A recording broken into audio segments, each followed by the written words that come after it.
Yeah. So what had relevance is just practicality, and that really is, what it comes down to is I'm a practical person. I got my master's degree in 1968, and I took off on everybody. I went to Woodstock. I've traveled the country. I've been in the penitentiary. I've seen everything. Why? Well, I work for God, and I know that.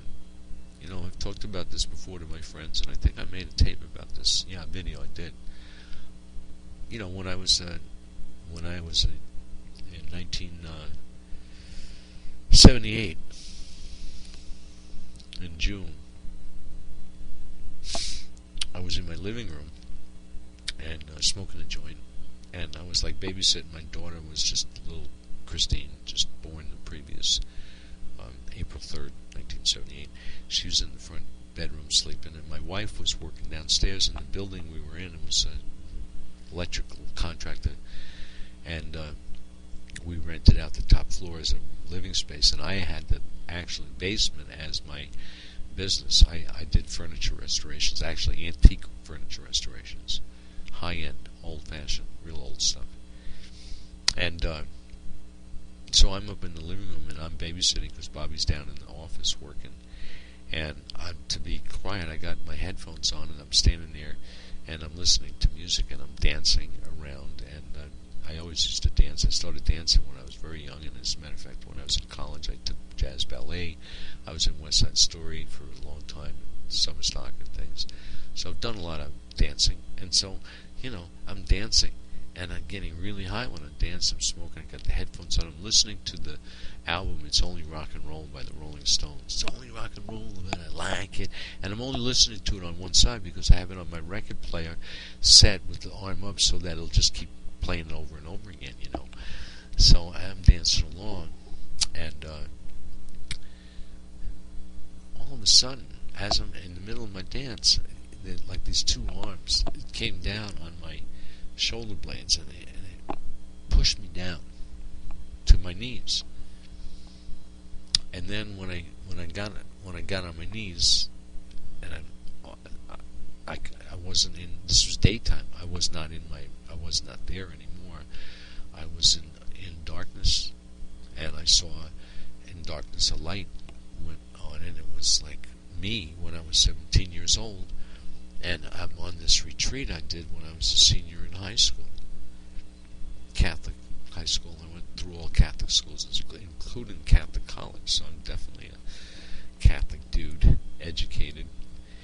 Anyway, so I'm looking at myself, and God is talking to me in the form of I'm kneeling there, and He's like a light I'm looking at, and I'm kneeling. And God is asking me if I will allow certain things to happen. So He's naming them off. Will you let this happen? And I said, and I was saying, I'm like kneeling straight up. I'm 17 years old, and I'm, saying, yes, Lord, to everything. And then starts asking me stuff about some very tragic stuff that occurred to me in my life that was at the time, was very painful. And here I am when I'm 17, agreeing to let that happen. Well, up here in the future where I'm watching this thing from, I was overwhelmed with many feelings, and the least of which was I was crying because I was realizing that I've always worked for God. I never did anything wrong ever in my life, never ever. And I was so happy to know that. I was so happy to see why it was happening, because what's happening in my life is coming out of the Alpha Omega. And God was just asking me to agree to it. It was going to happen anyway. Seriously. But I didn't know that. And then, when that happened, and when I was 17, then He disconnected me from that memory, because I couldn't have that memory if I was going to do it. So then, from that point on, I was, from Easter time, that was Easter week, 1961. From that point on, I've been totally a slave of God. I've been His slave. That's all I've done. Every breath I take, every thought I have, everything that's coming out of me is there. And this is where God showed me that when, that was 1976. I was like 33 or 30, so 40, I don't know, 33, yeah. And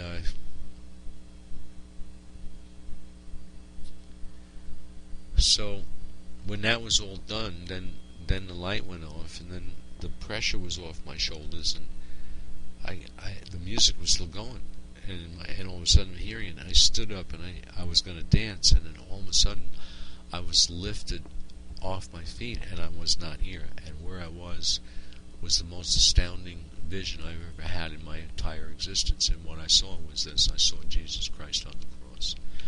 I was above him, floating in the air, and I'm looking down at him, and his head was down, and he was totally drenched with blood. The tops of his shoulders and his arms, there was not a patch of skin visible.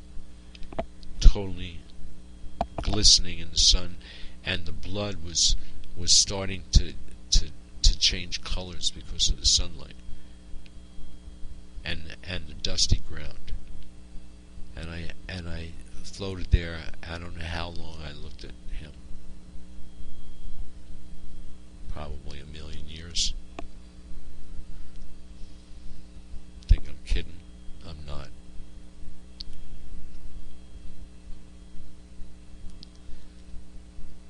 Because then I was back in my room, and I was completely astounded, because all I'd done was smoke a joint. I didn't take any acid or do anything strange.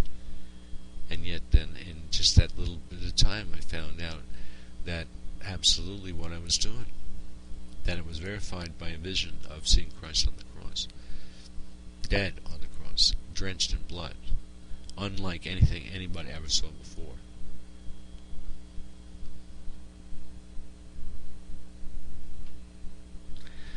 I didn't mean to talk about all this stuff, but it's really important to understand that this foundation of the church in July 4th of 1776 is right out of the Alpha Omega. So for us to get involved and agree with it means that we ride the short ride. We get the ticket, we have fun. And I'm not going to say what happens if you don't do it, because I'm not like that. I don't believe in negativities. I don't want anything negative to happen to you. I really don't. I don't at all. Absolutely not. I do not want anything to happen negatively to you or to anybody. I pray about that all the time. I truly do. And I practice, displace all negative worrisome thoughts with positive, hopeful thoughts generated by faith.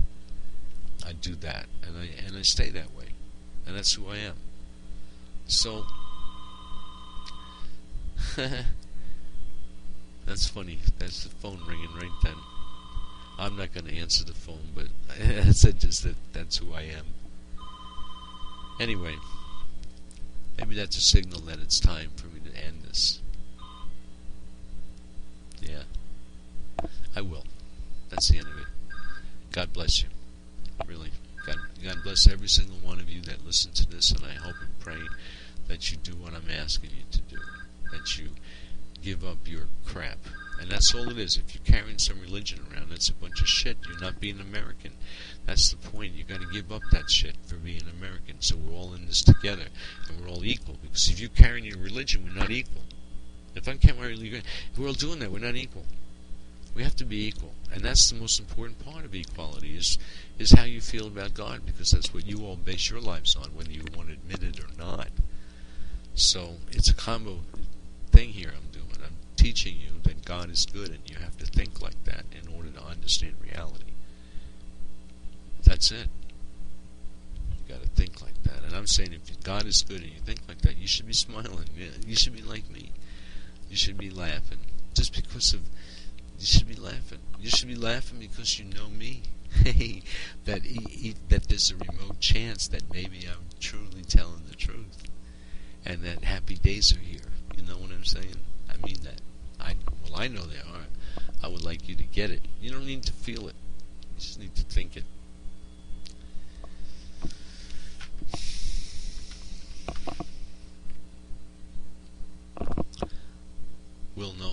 all beings.